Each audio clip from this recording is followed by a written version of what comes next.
welcome to Shazzy Reads. I'm Shaz. Today we're not going to do a book video. Instead, we are going to talk about one of my other hobbies, and that is anime. Today we're going to talk about a franchise that is near and dear to my heart, Precure. If you're not familiar with it, Precure is an anime series. It is produced by Toei Animation, who is also the studio that produced Sailor Moon and Digimon. Precure is a franchise that is aimed at kids. It has magical girl elements. Yes, Precure is a franchise with 20 seasons at the moment. Each season focuses on a different group of magical girls, and each season takes place within its own continuity, but sometimes there is some crossover between two seasons.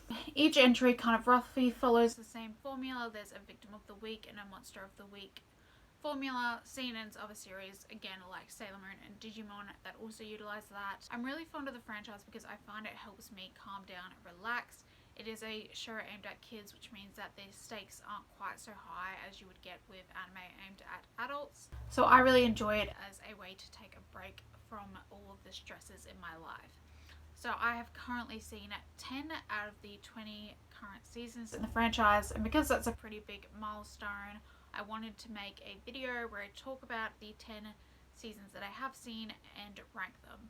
So we will be talking about the franchises in order from the one I liked the least to the one I liked the most. Now, there will be some spoilers in this video. Usually around halfway in a Precure season, they will introduce a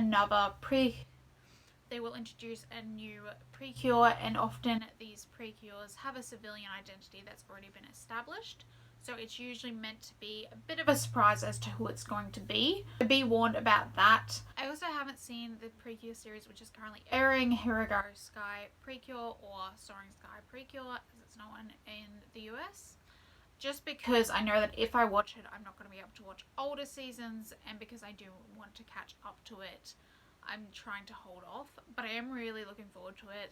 So please refrain from spoiling me about that season in the comments below, because I'm really looking forward to it. I do already know quite a bit about it because I follow a bunch of Precure fan artists on Twitter, but I'm trying to stay as spoiler free as possible. So the Precure that I would rank as my least favourite so far is Sweet Precure. It surprised me because it seems like such a beloved entry into the franchise, and I think because of that my expectations for it were very high. But I just found that there was a lot of missed opportunities with this one. So Sweet Precure has a music theme. So in this one there is this other world, and it takes care of all the music in the world, and it has this record of happiness where each year, I think it's like each year one of the fairies of this kingdom sings the record of happiness, and that makes people happy for the year ahead. On the day that the record of happiness is meant to be sung, the villains come in and they steal the notes in the record. Notes scatter amongst our world. So I should explain each of the entries into the Precure franchise. They kind of take place in Japan and our world, but it's like in a fictional setting, so it will be like in this specific town that doesn't actually exist. And they won't usually travel to like actual real world locations. So when I refer to like our world, I am referring to the version of our world that exists within the specific Precure franchise. So the notes scatter around our world, and Hummy, the fairy that was meant to sing the record of happiness, travels to our world to find the notes. And Hummy finds Kanade and Hibiki, two girls who used to be friends. Due to a misunderstanding, they are always fighting now, and the two of them transform into Precures. So part of my issue with this one early on was that for the first 10 or so episodes, Hibiki and Kanade are always fighting, and it just got really old really quickly, and it just did not endear me to their characters. I also don't think that the theme of music was explored very well. It really only talks about the classical genre of music, and I really feel like we could have had more of an exploration of like different types of music. But I thought that the overall story was fine. Really a lot of my issues come from two specific characters who are introduced later on. So those are Ellen and Akko. Ellen is introduced as the villainous cat Siren. Siren used to be Hummy's best friend. Now Siren is a villain. So it's later revealed that Siren was brainwashed into becoming a villain, which is so boring, but anyhow. And then in the mid-season, Siren turns into Cure Beat, but she also turns into a human and she can't transform back into her cat form.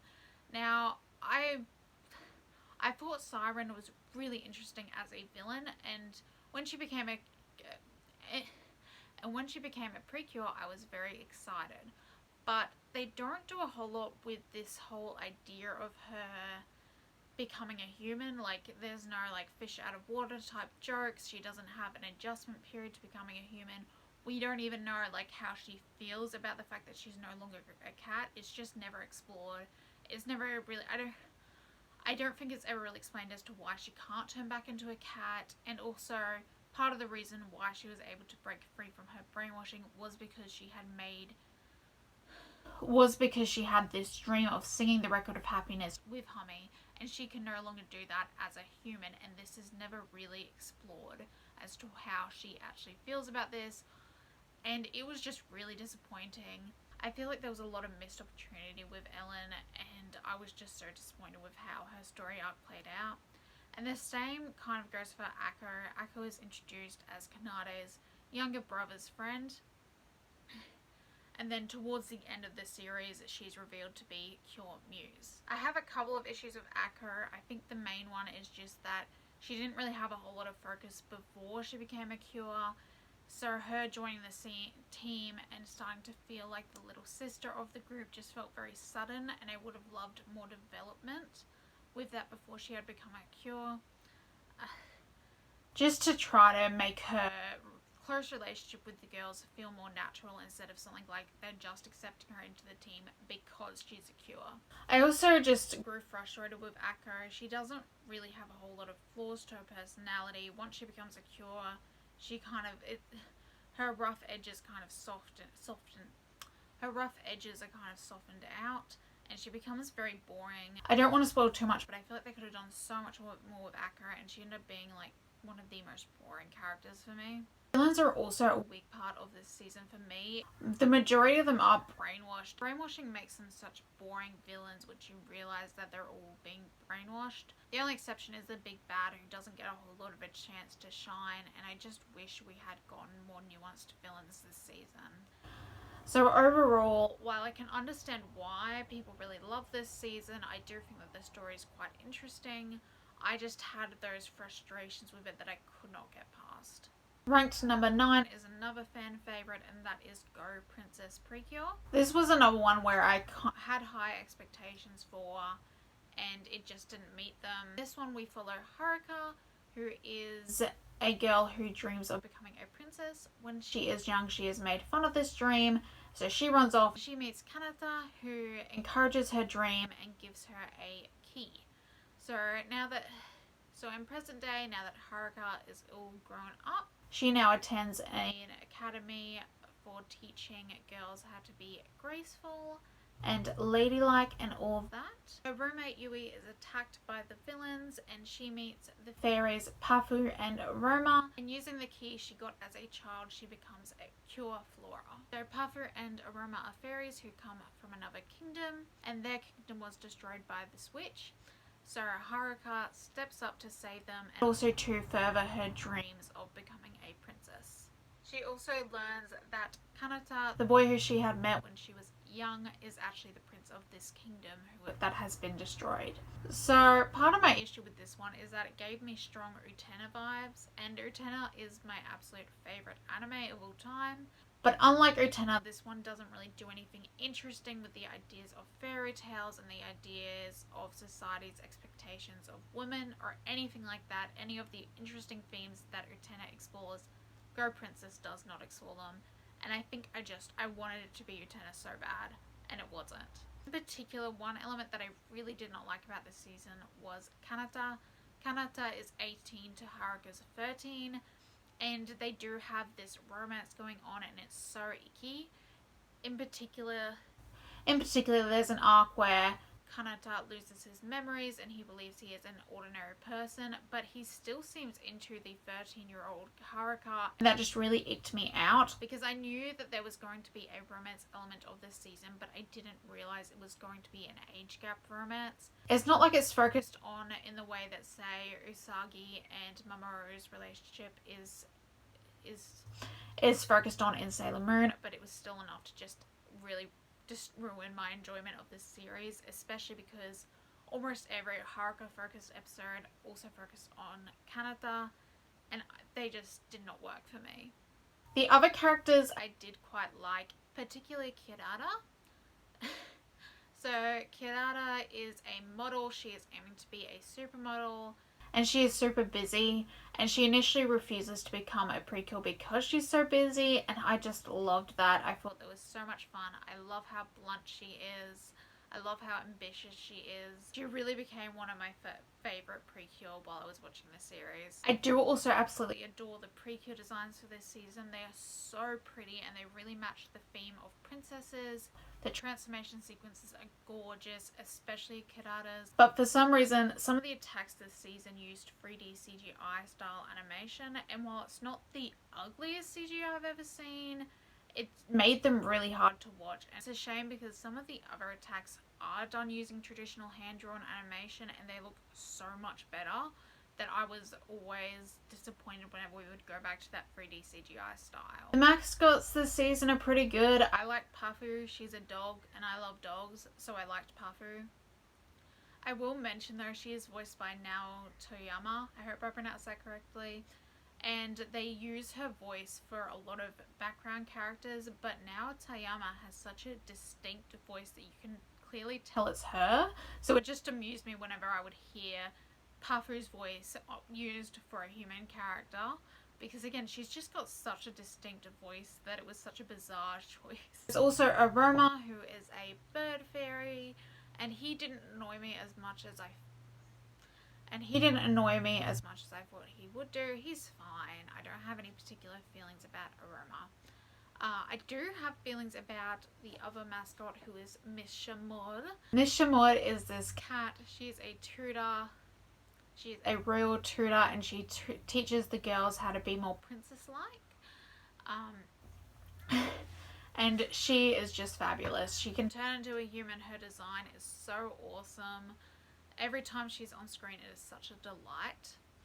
I didn't think the villains this season were very memorable. They were entertaining while I was watching it, but I couldn't really remember them while I was making notes for this video. The exception being Princess Twilight, who is another villain who turns into a Precure later on. She was really good, but she only really appeared for a few episodes before she broke free of the brainwashing and became a Precure. I will say that I thought that the brainwashing was done better this time in comparison to Sweet Precure, because the character who was brainwashed, Toa, does wrestle with the actions that she took while she was brainwashed for the rest of the season. I did think that that was better than it was in Sweet Precure, where it was just kind of forgotten about. Number 8, we have Mahou Tsukai Precure. In this season, we are following Mirai. She has a dream of a witch, and the next day she decides to go out and find a witch. And she meets one. She meets Riko, who is a witch who is looking for a special magical item. The two notice that they have the same pendants that they wear. When they are attacked by the villain, they transform into Precure. Also, Mirai has a teddy bear that she takes along with her everywhere. She was given this teddy bear when she was born, so she thinks of this teddy bear as her sister. When the transformation happens, Mofurun, the bear, is also suddenly able to talk. So one of the issues that I had with this season was honestly due to a misunderstanding on my end. Like I said in the first episode, Mirai goes out determined to find a witch, and her parents are kind of like, go for it. So I thought because of this, and because of the fact that Riko is just flying around in a city and doesn't seem to care if anyone sees her or not, I figured that the human world did know about magic and the magical realm. And because we spend the first 10 episodes in the magical world, I just assumed that was the case. But once we return to the human world, we find out that that is not the case, and I don't really see why it couldn't have been. Like, the magical world knows that the human world exists, and it seems unfair that the human world doesn't know either. I believe this is because the series has a strong HP influence, but I really wish that they had gone with the idea that the human world knows about the magical world, because I think that would have set the series apart from a lot of similar series. So I thought that was a shame and just a missed opportunity. I also found the story to be uneven in parts. Like I said, we spent the first 10 episodes in the magical realm, and I was super into that stuff. Even though it had an obvious HP influence, it was still super interesting, and it was really cool to explore the magical realm. But then we go back into the human realm, and then the story really slowed down for me. But the story did pick up again in the second half when we introduced to the third cure, and I got back into it at that point. But I still had a few issues, mostly because the fights became formulaic. Even for a Precure series, Precure fights usually are formulaic, but in this case, they stopped using physical attacks so much and instead used magic more, which given that fighting style of using physical attacks over magical attacks is something that I really love in Precure, I was disappointed by that. The thing about this series that I really loved was the characters and the found family dynamics. So, as I said, we start off with Riko and Mirai. They soon become close friends and they're very shippable. So, they become girlfriends pretty early on. At least if you're watching the series with your Yuri goggles on, it's not hard to see them as wives. And then they meet their daughter, who is Ha-chan. Ha-chan is a baby fairy that they find, and they raise her. And she grows throughout the first half of the season, and then in the mid-season, she transforms into Cure Felicia. I think that's, from memory, that's how it's pronounced in the show. And she becomes the same age as the girls. Also part of the fan family is Mofurun the bear. I initially was a bit creeped out by Mofurun because the idea of a talking stuffed animal is inherently creepy. But Mofurun really grew on me over the course of the series, and you can't talk about the found family dynamics without mentioning her. So again, I really loved the characters this season. I loved seeing their relationships grow and those found family dynamics forming. Transformations this season are also amazing. Midai and Riko get multiple transformations. Part of the story is that they collect these different stones. Some of the stones give them new attacks, while others give them new transformations. I really liked this element of the series. I didn't know that it was a thing before I watched it, so it was such a nice surprise. And each week, and in each episode, it was fun to guess which transformation would be used. I was particularly fond of the Sapphire transformation. It's just so pretty. I also want to mention the voice acting this season, which is fantastic. All three of the girls are voiced by popular voice actors. So Mirai is voiced by Rie Takahashi, who was just starting to gain popularity in the year that this season aired. This aired in, I think, 2016, and that was also the year that Konosuba aired, where she played Megumin, and ReZero aired, where she played Emilia. So 2016 really feels like the year of Rie Takahashi. And Riko is played by Yuri Horie, and Ha-chan is played by Sayori Hayami. So if you're into Japanese voice actors, I think this would be the perfect entry in the Precure franchise to start with. I must say that the villains this season are quite awful. They're not very memorable, they're boring. They even switch villains halfway throughout the series as if they knew they were boring. And I wish I could say that the new villains they introduced are better, but I honestly remember them even less. So this season has some shortcomings for me, but the characters and that sweet, heartwarming found family dynamic really makes it stick out in my mind. So number 7 is Doki Doki Precure. This is the one I watched most recently. This one focuses on Mana, who is the student council president, and she just loves helping people. And one day she is on a school excursion when this monster attacks. She transforms into Cure Heart to defeat the monster and save people. So I had low expectations going into this, so I was surprised by how much I was enjoying it, at least for the first 20 episodes. Around that point, we introduced Precure Ace, and she was not who I expected her to be, and I was just so disappointed. And I found that the story ground to a halt in order to introduce her and build up her relationships with the others. And there were several characters that just kind of disappeared at that point, and I liked those characters too much, and I didn't like Precure Ace enough to not mind that part of the story. The story started moving again in the last 10 episodes, and I was able to get back into it. Aside from Precure Ace, I did really enjoy the other 4 cures. As I said, wasn't a huge fan of Precure Ace. She is introduced as Precure Ace first, and her civilian identity, Agony, isn't introduced until later. So she's introduced, and then they have to spend all this time building up her character and her relationships with the others. And there was this other character who they were focusing on a lot around the midpoint, and it really seemed like she was going to become a Precure, and she didn't, and I really liked that character, and I feel like they only introduced Precure Ace to subvert expectations. She also just comes in, she enforces her ideals of what it means to be a Precure onto the others, and I just did not like her at first. Once we learnt more about her civilian identity, Agony, I started to like her more, and she does have an interesting story, but I just wish we had started off differently with her. So the designs this season for me are just alright. They're definitely not one of my favourites. I found them a bit too simple. They look a bit too similar to each other for me. And I was also disappointed because usually for the final attack in a Precure series, the Precure will get new outfits. But in this one, they just get white wings. The white wings aren't even like different colours or different styles for each of the girls. They all just have the same boring white rings.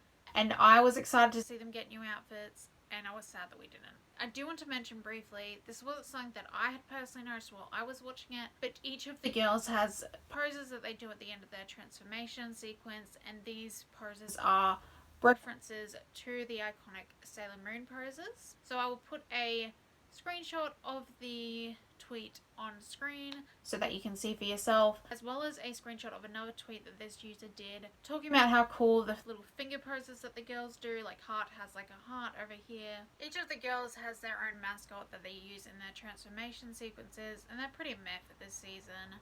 I liked Davy, but I think that's about it. There is also a baby mascot in this season, and she's not as annoying as she could be, but she's still a baby, and I personally don't like the baby mascots. Now let's talk about my favourite character in this series. Her name is Regina. She is a villain, and she gets interested in Mana because she fights her as Pure Heart, and she orders Mana to become her friend, and they do form a friendship, and Mana can see the love that Regina hides behind her selfishness. So they form a really cute dynamic, and I just loved that. Regina is such a fun villain. She should be annoying, but she never is. She's just so much fun. I loved her. The other villains this season were also really fun. They're always hanging out in this bowling alley, and it's always funny to see them there. It's great. So number 6 is Delicious Party Precure. This aired last year. This one has a food theme.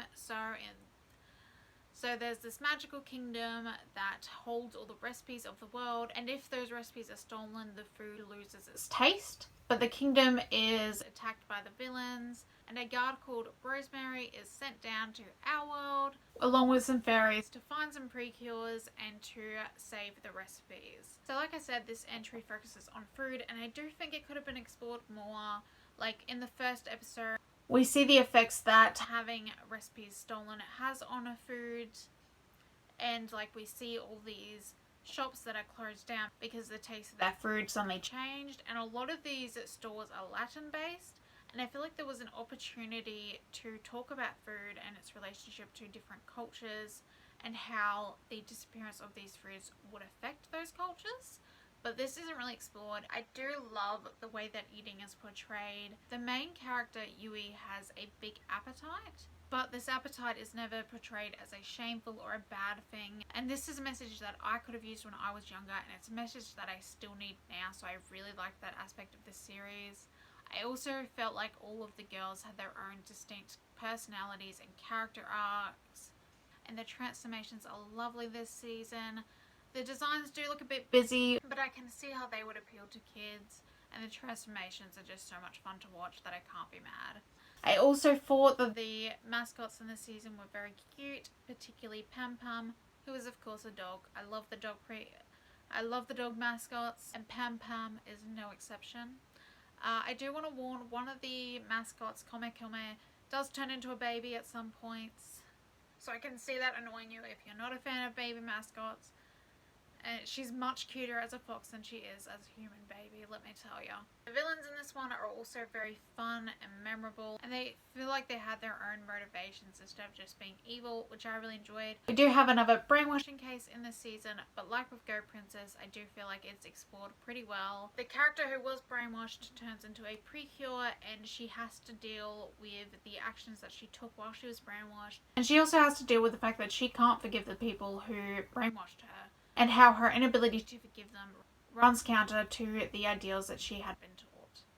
I also want to mention the side characters, Rosemary. Rosemary is gorgeous. They have such a lovely design. I love them. They're a delight every time they are on screen, and they are one of my favorite characters for this season. I will also want to mention Takumi, who later transforms into Black Pepper. So Black Pepper just helps him out from the... So Takumi has an obvious crush on the main character Yui, and she's obviously oblivious to it, and he ends up transforming into Black Pepper to help the girls in fighting the villains, but they don't know that it's him. I thought Takumi was a pretty cute character, and his crush on Yui is adorable. So while I wouldn't count this among my very favourite Precure series, I did really enjoy it. And the more that time goes on, the more I reflect on it, the more I enjoy it looking back at it. So now we are into the top 5. So let's kick this off with Tropical Rouge Precure. In this series, we follow Manatsu, who moves to a beachside city after living on an island. There she meets Laura, a mermaid. The mermaid kingdom was attacked by the villains, and Manatsu and Laura team up to defeat them. This is another season that I enjoy more and more the more that I think about it and reflect on it. A really interesting story, and there were quite a few twists that surprised me. This is a season where if you don't like Laura, you're not going to like it because Laura gets the bulk of the focus. Thankfully, she was my favourite character, so I didn't mind, but I did see that a lot of people did mind, so just be warned of that. If you don't like Laura, you won't like this season. I really like the other cures this season as well, even though they're not as focused on or as developed as much as Laura is. The character designs and transformations for this season are fantastic. Again, particularly Laura's. Oh my god, it's so pretty. And the mascot this season lives in a special place in my heart. Her name is Kurudun. She is just this pink seal with a heart-shaped tail. She never talks. She doesn't grant any powers to the Precure. She's the perfect mascot. She's adorable, and it really works that she is just there to be cute, because she is cute. The villain of this season, the witch, has a good motivation and an interesting story to cap things all off. I just think that this is a good season all around. In number 4, we have Star Twinkle Precure. This one focuses on Hugtto, a girl with a lot of imagination who loves space. One day she meets some aliens, and it turns out that they are on the run. The place where they come from, which is called the Zodiac Kingdom, was destroyed by the villains, and they are after one of the aliens, Fua. So Hugtto becomes a Cure Star in order to protect Fua against the villains. This is one that had a bad start for me. I did not like the first 5 episodes, and I was convinced I was not going to finish this season, but it got a lot better once we were done with the initial character introductions. So this season has the theme of space, and I really liked how it used this theme. 2 of the Precure are aliens. We get to actually go to other planets, and these planets feel very distinct and fresh, and don't immediately make you think, oh, this is just like this other franchise. And I really liked that. I thought it was very creative. Again, it felt very fresh and unique, and it really made this season stand out. I will say this season also has the theme of imagination, and that theme isn't anywhere near as well explored. We are told that Hugtto has a big imagination, but this is never really explored with her or any of the other characters. I really liked the characters this season. All of the characters have an interesting character arc that I enjoyed following. I do love the Precure designs for this season. I didn't initially, but every time I look at them, I notice new little details. I love the different skirts that they have, and all of the little details in the design, they are just so pretty.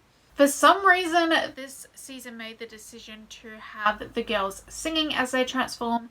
I think this is a good idea, and I'm surprised they didn't use it sooner. But the issue with this is that only 2 of the characters have any musical interest, and only one of them actually sings outside of the transformations. So it just seems like an odd season to use that gimmick for. And also, the singing was quite distracting for me. It meant that I couldn't focus on the gorgeous transformation sequences, and because there was this earworm in my head, and it meant that I didn't get to watch them as much as I would have ordinarily liked to. So, interesting idea. I don't think this was the best season to use that idea in though. So, the main mascot for the season is Fua. Fua is a fluff ball and is quite adorable, but towards the end of the season, Fua turns into this Pegasus unicorn thing. Like, you could either call it a Pegasus with a horn or a unicorn with wings, and became a lot less cute and a lot more annoying. And the side characters for this season are fantastic, whether they be aliens or human characters. Like, every time we were introduced to someone, I would end the episode hoping we would see them again. The villains are also really cool. They're very funny, charismatic, memorable, all the things you want in villains, and they also pose a pretty decent threat to the Precure.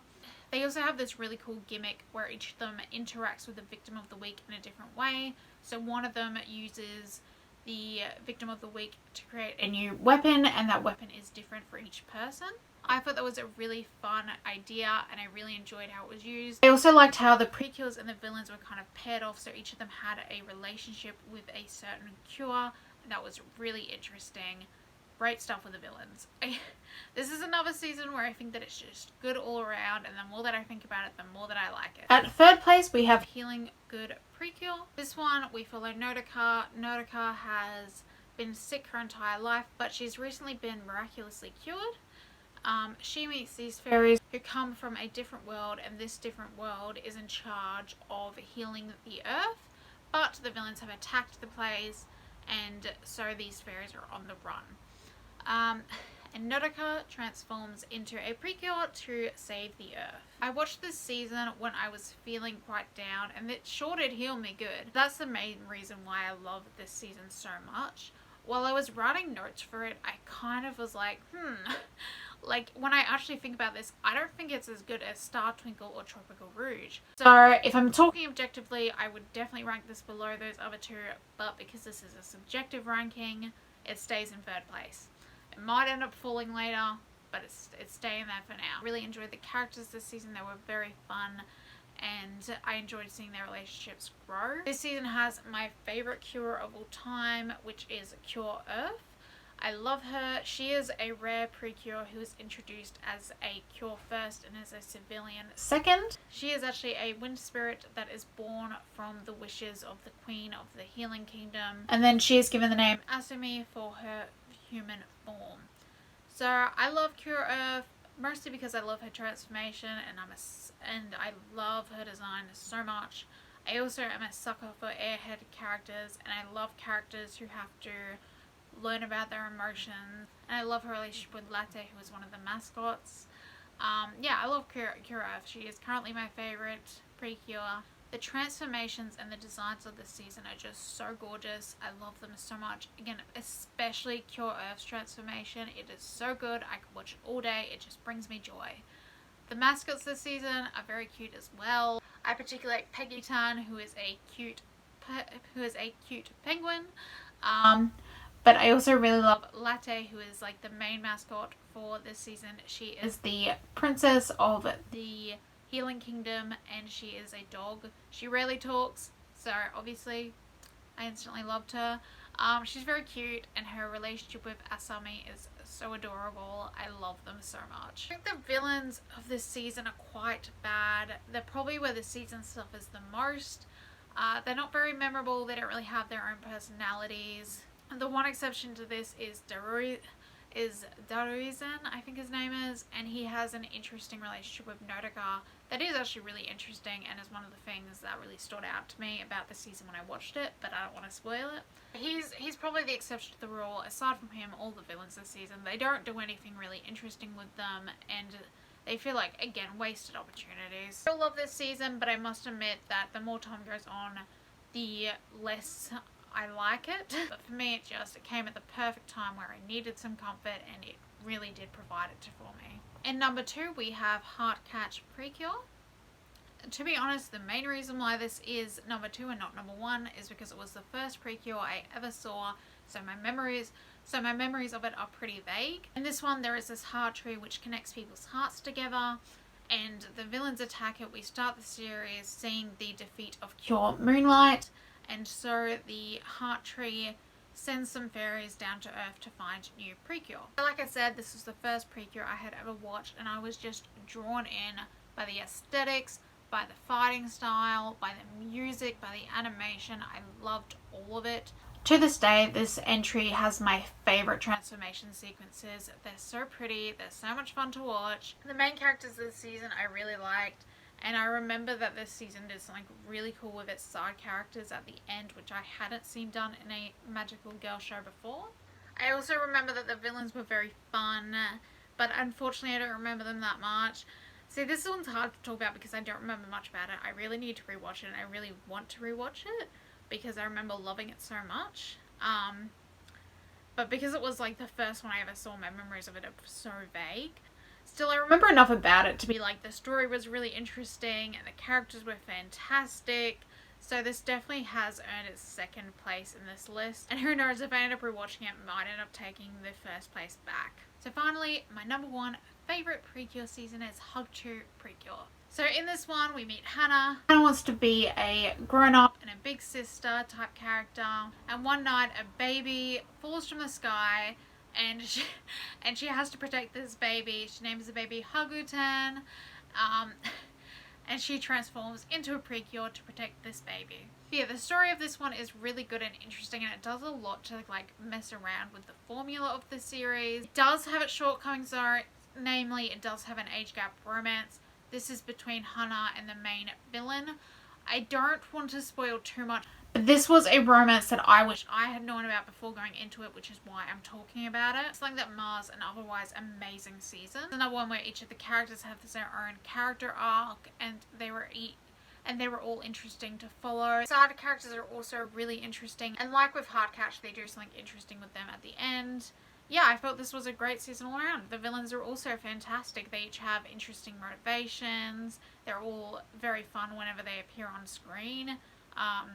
Even though this one does have a baby mascot, and she isn't as cute as the series really wants you to believe, she's less annoying than she could have been. And I do prefer her to the other baby mascots in this franchise. This was an incredible season. I don't want to talk about it too much because I do think this is one of those seasons where you go into it, there's so many surprises, there's so many stuff that it does to break the formula of this series.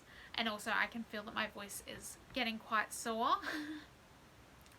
My throat is getting quite sore from all this talking. This is by far the longest video that I've ever recorded, so I may have been a bit too ambitious with this one, but hopefully I can edit it so that it looks nice. So I will be continuing with the Precure franchise. I might update this in a few years because I do still have 10 entries left, and it's going to take me a while to go through all of them. The only thing I could see potentially beating Hugtto is either if I rewatch Heartcatch and I decide that I like it more than Hugtto, especially because Heartcatch doesn't have the gross age gap romance, or with the currently airing season Hirogare Sky, which seems like it's doing quite a bit to break up the film, which seems like it's also doing quite a bit to break up the formula, and I'm really excited to watch it. So I'll probably watch that in about December. That's usually when I watch the latest Precure series, so that way I can watch like the final few episodes as they come out, but I'm not watching it weekly so I won't get bored. Let me know in the comments below which Precure is your favourite, how many have you seen, and let me know if you would like to see more Precure videos on this channel. I definitely think that I could do more, especially as I watch more Precure series. So leave a like, leave a comment, subscribe if you want to. You do you, and I will see you next week.